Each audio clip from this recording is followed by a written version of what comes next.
Welcome to Enter the Fungeon. I'm your DM, Tony, and with me is our newest player. Yellow. This is going to be our session 0, much like we did for our original 4, but this is going to be for our newest character. What is your new character's name? Her name's Loretta Nightbloom. I prefer to go by Lulu, though. And we start off in a small wood elf village just outside of Waterdeep. There is a beautiful celebration going on with all of the town folk. Lulu is just now coming of age, and we are at her birthday party. Go ahead and describe what your character looks like. I am average height, average build, wood elf. I have olive skin, black hair, super duper long because we just don't cut our hair. We typically don't wear lots of clothing so that we're very agile and able to climb and stuff. There you go. And we love decorating our bodies with tattoos and piercings. So I have lots of that. And who is around you that's most important to you for your birthday? Probably my closest half-siblings, Roxy, and our good friend Gax that we've met on the many times that we've gone on pilgrimages to different wood elf villages. So you're all hanging around. Your brother Roxy comes over. Damn, Lulu, I can't believe it. You're finally an adult. Yeah, I'm pretty excited. I can't wait. What's the first thing you're gonna do now that you're big and grown? Gonna go on one more pilgrimage, probably. Oh, where are we headed? I think I want to go to the Sylvanus Great Tree, the Father Oak, you know? Oh, yeah, we gotta go check out the Father Oak. Maybe we can grab an acorn or two. Oh, and some beers, too, probably. Oh, hell yeah, sis. As you're having this conversation, suddenly you feel very strange. Almost like a tingling sensation in your fingertips. And your brother hands you a drink. And as you grab the drink, it begins to glow a bright light in a 20-foot radius. It begins to glow this bright pink color as you grab the beer from your brother.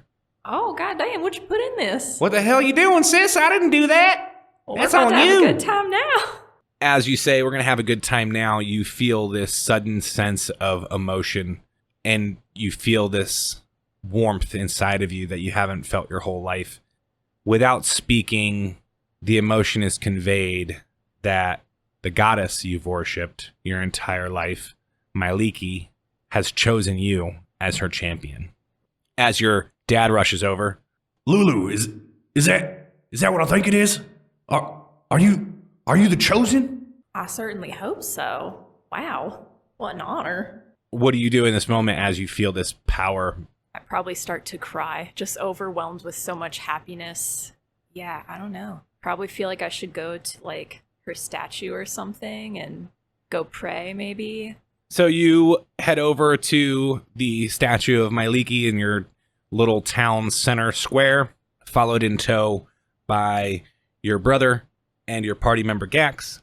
As you approach the statue, it begins to glow that same pink that the drink was glowing in your hand. Oh, how beautiful. And as you approach, these beautiful flowers, daffodils and lilac all start to bloom and grow all around the statue. I think you did it, sis. I think you are the chosen one. I think Dad was right. Oh my God. What are we going to do now? Go on another pilgrimage, right? Well, yeah, we got it now. And that is how our lovely Lulu realized that she was a cleric of Myliki. As you have this moment of nostalgia, suddenly you're shaken by Gax, and you awaken from this daydream that you were having of the day that you realized that you were a cleric of Myliki, and you are inside of the yawning portal. And Gax looks at you and he's like, "Get your head in the game. Don't you know we have a mission? We're here for a reason." My word, I'm sorry. Well, you were just really out of it. We're supposed to be going down next. Just very tired from such a long journey. Yeah, she's just tired from a long journey. Leave her alone, Gax. I'm sorry. You were just staring off into space, and the lady asked you if you wanted a drink. As you see Bonnie, the barkeep. Can I get you anything to drink, hon? Oh, why, yes, ma'am. May I have some mead, please? Absolutely. I'll be right back. As she turns around, your newest party member comes up and hops up on a stool next to you. She is a small goblin rogue named Frivix, and she hops up on the stool next to you. Getting yourself a drink, huh, love? Yeah, you having anything? I've got my good old trusty, and she taps like her flask on her hip. My trusty rum. You know how we love our rum. Oh, sly, bringing your own drink to the party. Well, you know, we have a long adventure ahead of us, I think. I haven't seen my little sea foam around here anywhere. Oh, well, I hope we find him soon. Bless him. I have a feeling that he's around here. Like, I just feel his essence, you know? He's been here before. Oh, you have a deep connection to him?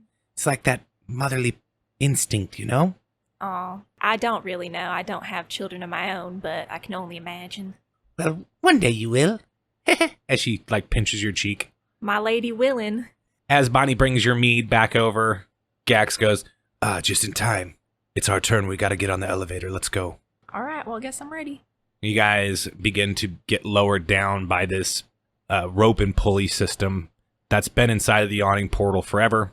It leads adventurers down into the glory hole as we know it in our world here at Enter the Fungeon. And the glory hole leads down into what is known as the Undermountain. You reach the bottom after a few minutes of being lowered down, and everybody steps off of the elevator pad. As you do, you see an eyeball like appear in the corner of the room. It's just like a small, a little bit larger than a regular sized eyeball, but not like a huge eyeball. Big enough for you to know. It's probably about the size of a fist, I'd say. And it opens up in the corner of the room, and it kind of like looks around the room. The eye closes, and as it does, an archway in front of you on a blank wall turns into a doorway that leads into a completely different room. Gax looks at you and he says, well, it's either a good thing or a bad thing, but I think Hallister is watching us. Let's go. My mom should be this way. All right. As you guys step through the doorway, you don't know who Hallister is. You don't know who Gax was possibly referring to, but you do know that he was asked by his mom to come down and help reclaim their home. His family found solace in the Undermountain long ago, and they're trying to reclaim it from Muriel the Misshapen, who is another name that you do not know. But you're a good friend. You're a good party member. You agreed to help Gax's mom, Vlanvelv. As you step through the door, you are in a 20-foot high antechamber. It's sunken a few inches and covered wall to wall with humanoid skulls that are yellow and brittle with age. They look like cobblestones at first glance, but as you begin to walk, the skulls shift and break apart underneath your feet. My mom said that she just needs help clearing out this room up here. As you make your way to the next room that Gax was speaking of, you enter another chamber that has a vaulted ceiling that's 40 feet high. Clinging to the ceiling is a 20-foot diameter upside-down stone spider that resembles a giant tarantula. And 8 lifelike statues of drow warriors, 4 males and 4 females, are positioned around the room. As you enter the room, 4 of these statues begin to come to life. Well, I don't think that this is supposed to happen. What do you mean this isn't supposed to happen? Go ahead and roll initiative. 14. Gax enters the room first and begins to fight with some of these stone drow. And he looks to you and he says, Lulu, I think these are my brothers and sisters, petrified by some sort of magic. As the statue and him go blow for blow, and your brother, Roxy, is like, I got him, don't worry. And he runs up in the mix and starts fighting with some of these stone statues as well. And Frivix hobbles her little goblin ass up into the room and begins to fight with these stone statues. As we come to your turn, what do you do? Can I bless everyone? Yeah, cast Bless. So now everybody gets like a D4 to their saving throws and all that fun stuff. So you cast Bless on all of your other party members. As that happens, the stone spider on the ceiling, you hear a rumbling and a shaking, and it sounds like rock rubbing up against rock. And you notice some pebbles falling from the ceiling, and as you look up, you see the tarantula drops from the ceiling and lands on top of your party members, crushing them underneath the weight of the spider. Gax, Frivix, and Roxador start frivolously trying to lift up this giant spider statue as the drow statues start attacking them underneath the feet. Your brother looks up at you and he goes, Get the hell out of here, Lulu! I can't just leave you here. We'll be fine. Just get the hell out of here while you're still alive. You're the chosen one, god damn it. I mean, I'll go get help. Go. We'll be fine. All Come right, back and find us when you get some help. I'll be back. As you're having this conversation with your brother, you notice that same fist-sized eyeball appears in the corner of this room, and it opens. And it's almost like it's not there until the eye opens, and then it like winks into existence, essentially. As the eye opens is when you notice it, and you see it looking around the room, and then it looks right at you, and then behind you, an archway opens up, and you see that it leads you out into what looks like a street. I mean, I guess this is my best way out. I'll go through here, I guess. You step through and you come out the backside of the yawning portal. You turn around and look, and there's like this archway door on a blank wall, which is the back of the yawning portal. And as you come out of it and turn around and look at it, you look at it just in time to see it disappear. And it's just a solid wall that you just walked out of. Oh, I guess I'm going to look around and try to gauge where I am. Okay, go ahead and roll a perception check. 16. You could tell that you're in the alleyway at the back of the yawning portal, and as you look left and right, one direction leads to like a fence that you'd have to climb. The other direction leads out of the alleyway, and you actually see like a food cart there. Oh, I guess I'll go talk to the people at the food cart. So you walk down over to the food cart, and as you approach, you see a portly little gentleman standing there, and he looks over at you and he goes, "Oh, hey, how are you? Do you want some tacos? I got some tacos here if you want some tacos. Spellnose burritos. We sell burritos and tacos. You got any veggie tacos? I can make you a veggie taco. We got like the queso cheese. We got pico de gallo. We got the lettuce. And then it comes on a wrap, which is kind of like flour tortilla. So that's vegetable, but I can put some like street corn on there for you. We've got onions, cilantros. We got all sorts of different... No meat or cheese, though? Or no meat or chicken, though? You want, like, no beef? Yeah, no meat. Just vegetables and... What kind of taco is it if you don't have any meat on it? Like a bean taco? You know, they say you can't have any pudding if you don't eat your meat, right? Who says that? I think that this guy, Blue Floyd. Blue Floyd? Yeah. Who's that? He's like a bard. He's a traveling bard. He plays lots of songs. Huh. Yeah, like another cobble in the wall. Stuff like that. Oh.